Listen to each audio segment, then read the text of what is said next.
കഴിഞ്ഞ 4.5 മാസമായി തദ്ദേശ വികസന ഫണ്ട് മുടക്കിയതോടെ പ്രാദേശിക വികസനവും നിശ്ചലമായെന്ന് മുൻ തദ്ദേശ സ്വയംഭരണ വകുപ്പ് മന്ത്രി എം.ബി. രാജേഷ് പറഞ്ഞു. തദ്ദേശ വകുപ്പ് കൈകാര്യം ചെയ്യുന്ന ലീഗ് മുൻ മന്ത്രി വി.ഡി. സതീശന് മുന്നിൽ നട്ടെല്ല് പണയം വച്ചതായും എം.ബി. രാജേഷ് പറഞ്ഞു. സംസ്ഥാന സർക്കാർ തദ്ദേശ വികസന ഫണ്ട് അനുവദിക്കാത്തതുമൂലം 1200 പഞ്ചായത്തുകളിലെ വികസന പ്രവർത്തനങ്ങളും ക്ഷേമ പ്രവർത്തനങ്ങളും നിശ്ചലമായതായും എം.ബി. രാജേഷ് കൂട്ടിച്ചേർത്തു. പാലക്കാട് മാധ്യമപ്രവർത്തകരോട് സംസാരിക്കുകയായിരുന്നു അദ്ദേഹം. അംഗൻവാടികളിലെ പോഷകാഹാര വിതരണവും പാലിയേറ്റീവ് കെയറിന്റെ പ്രവർത്തനവും നിലച്ചു.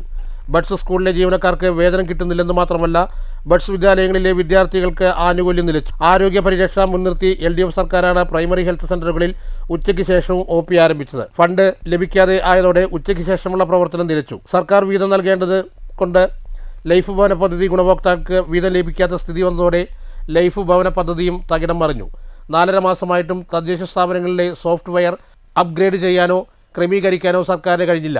ധനകാര്യ വകുപ്പ് കൈകാര്യം ചെയ്യുന്ന മുഖ്യമന്ത്രി ഫണ്ട് അനുവദിക്കാതിരുന്നിട്ടും തദ്ദേശ വകുപ്പ് കൈകാര്യം ചെയ്യുന്ന ലീഗ് ഒരക്ഷരം പ്രതികരിക്കുന്നില്ല.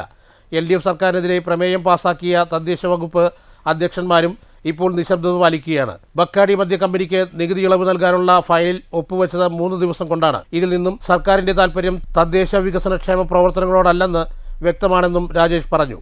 നോക്കൂ, കേരളത്തിലെ തദ്ദേശ സ്ഥാപനങ്ങളുടെ 1200 തദ്ദേശ സ്ഥാപനങ്ങൾ ഇന്ന് നിശ്ചലാവസ്ഥയിലാണ്, പരിപൂർണമായ സ്തംഭനത്തിലാണ്. അത് ജനങ്ങളെ ബാധിക്കുകയാണ്. ഏതെല്ലാം തരത്തിലാണത് ജനങ്ങളെ ബാധിച്ചുകൊണ്ടിരിക്കുന്നത്? എല്ലാ വികസനക്ഷേമ പ്രവർത്തനങ്ങളും സ്തംഭിച്ചതിലൂടെയാണ് അത് ഇന്ന് തദ്ദേശ സ്ഥാപനങ്ങളുടെ പ്രവർത്തനത്തെ അട്ടിമറിച്ചിട്ടുള്ളത്. അംഗനവാടി പോഷകാഹാര വിതരണം, അംഗൻവാടികളിലെ പോഷകാഹാര വിതരണം പൂർണ്ണമായിട്ട് നിലച്ചിരിക്കുകയാണ്. പാലിയേറ്റീവ് പ്രവർത്തനം പൂർണ്ണമായിട്ട് നിലച്ചിരിക്കുകയാണ്. 1,07,000-ഓളം ആളുകൾ വീട് പൊളിച്ചിട്ട് നിർമ്മാണം നടത്തിക്കൊണ്ടിരിക്കുകയാണ് കേരളത്തിൽ.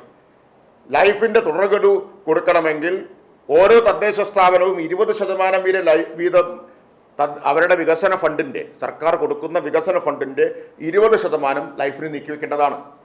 എങ്ങനെ നീക്കിവെക്കും? ഫണ്ട് കൊടുക്കാതിരുന്നാൽ എങ്ങനെ നീക്കിവെക്കാൻ കഴിയും? അപ്പോൾ വീട് പൊളിച്ചിട്ടുള്ളവർ ഈ ഗഡു കിട്ടാതെ വലയുകയാണ്. അന്നത്തിൽ പോലും രാഷ്ട്രീയം കാണുന്നവരാണ് UDF സർക്കാരെന്ന് പൊതിച്ചോർ വിഷയത്തിൽ രാജേഷ് പ്രതികരിച്ചു. DYFI ഏറ്റെടുത്ത് നടപ്പിലാക്കുന്ന മാനുഷിക പ്രവർത്തനങ്ങളാണ് ആശുപത്രികളിലെ പൊതിച്ചോർ വിതരണം. അതിനെ ഇല്ലാതാക്കാൻ K. മുരളീധരൻ എന്നല്ല ആർക്കും കഴിയില്ല.